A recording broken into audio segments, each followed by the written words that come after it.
This now I'm not gonna have these folks up at the school in my business. Communication, communication, communication. I cannot stress this enough. Just like any other relationship you have, communication is going to be the key. Hey guys, it's Destiny White here with Let's Talk Life with Destiny, and today we're going to be talking about parent-teacher relationship, the importance of them, and how as a parent you can start taking those steps to create a positive and long-lasting relationship with your child's teacher. Now, I know with 2020 and the pandemic, and this has been a hot mess this school year, some of you guys are thinking, well, basically, I'm the teacher this year, Destiny. So what? I need to have a positive relationship with myself? I mean, well, yes, you do need a positive relationship with yourself. But unless you have unenrolled your child from public school and enrolled them in a homeschooling program, your child still has a teacher. And regardless if you like the teacher or not, regardless if you feel like you've been the teacher this year, you still want to make sure you have a positive, open relationship with your child's teacher in order for your child to be successful in their learning and their education. You still need to make sure you're creating a positive, long-lasting relationship with your child's teacher. So let's talk about some of these steps that you can take to help create this relationship with your child teacher. Number one, introduce yourself to the teacher. It doesn't matter what part of the year you're in. I know you're thinking, Destiny, it's already December. It does not matter. What I want you to do, whatever communication tool that your child teacher uses, there might be a certain app that they use. It might be, just through regular email. It does not matter. You want to send that teacher a message saying, hey, I'm such and such parent. I just want to thank you for all that you do. Okay? I don't care if you don't like your child's teacher. That's what you're going to say. You're going to introduce yourself and you're going to show some gratitude to your child's teacher. That's the first thing I want you to do. Just go ahead and just introduce yourself, even if it's late in the school year. I promise you that that simple step will be appreciated by that teacher. So after you have introduced yourself, you have now opened up the form of communication back and forth between you and that teacher. So now you can go ahead and ask that teacher how your child is doing in school. And it doesn't always have to be academically. You can be asking how your child is doing socially. Do they have friends? You can be asking about their behavior.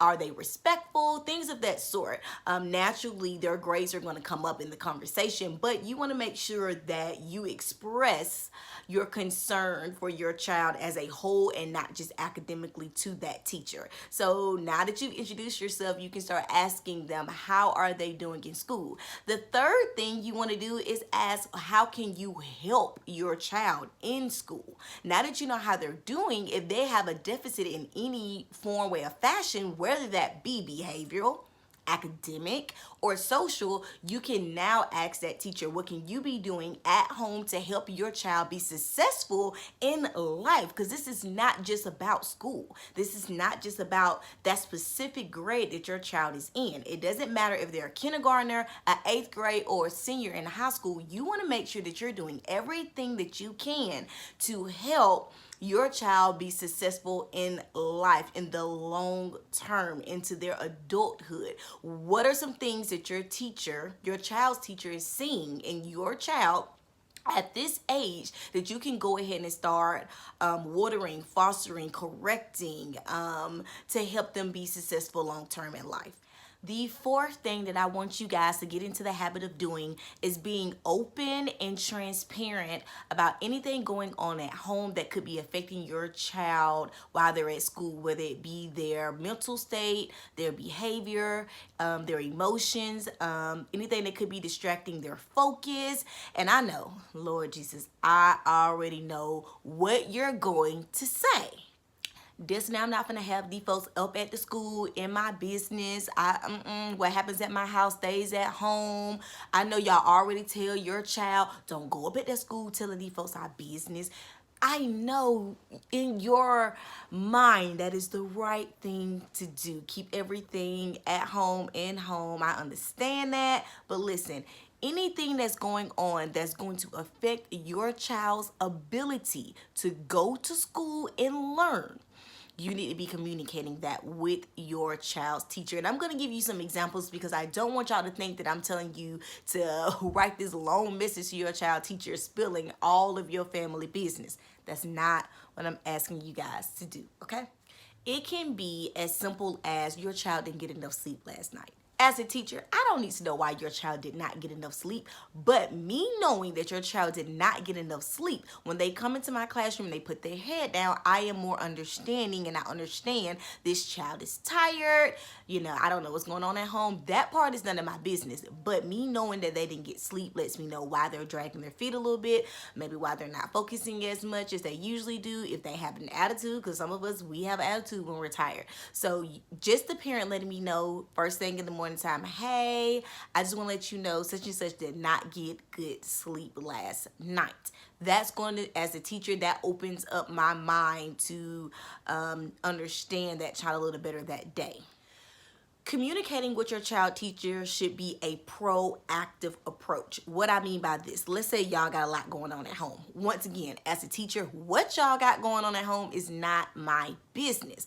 But me knowing that y'all have a lot going on lets me know and understand that child a little better. If your child comes to school and they're acting out, if your child is not focusing, if I start noticing your child not trying as hard as they usually do, and their grades start to slip, I can be a little bit more empathetic to that child because I know something's going on at home that's affecting their ability to be the best student that they can be. Now, you want this to be a proactive approach because if it's not proactive, it turns into an excuse. What you don't want to do, parents, is y'all got a lot going on and your child starts acting out in school, they stop doing their work, and then after the teacher writes you and say, hey, your child has gotten in trouble every day this week, I had to send them to the office, or hey, you start getting those grades back in and you see that their grades are starting to drop. Then you come in on the back end and say, oh, well, we just got a lot going on. Now it's an excuse. You know what I'm saying? That should have been expressed ahead of time. Taking that proactive approach lets me know that this child may need a little extra time to finish his homework. Me knowing that there's a lot going on at home, that lets me know I might need to pull that child a little extra, give them a little bit more attention to help them. Instead of me just thinking like, what in the world going on with this kid? And then when I reach out to the parents, I feel like you're giving an excuse. Do you see the difference in taking that proactive approach to giving an excuse at the back end of things? The relationship that you have with your child's teacher is so important, regardless if you like that teacher or not. That teacher spends a lot of time with your child, and anybody that is spending that much time with your child, anybody that has such a strong influence on your child, you want to have a relationship with them, and you want to have a positive relationship with them, a respectful relationship with them. You want to consistently have open communication with them, okay? Communication is key. Like I said, no matter what relationship, you want to keep that dialogue going. You want to be asking those questions, expressing those concerns, and you have to feel comfortable doing that.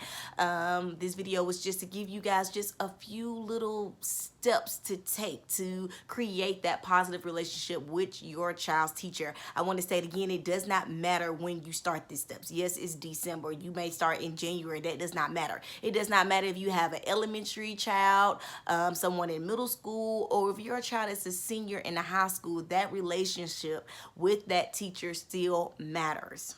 Thank you guys so much for watching my video. I really hope that this information helps someone. If you have not already, please subscribe to my channel. Give me a thumbs up. Comment below any other subject topics that you think I should cover on my channel. And I hope you guys have an amazing day.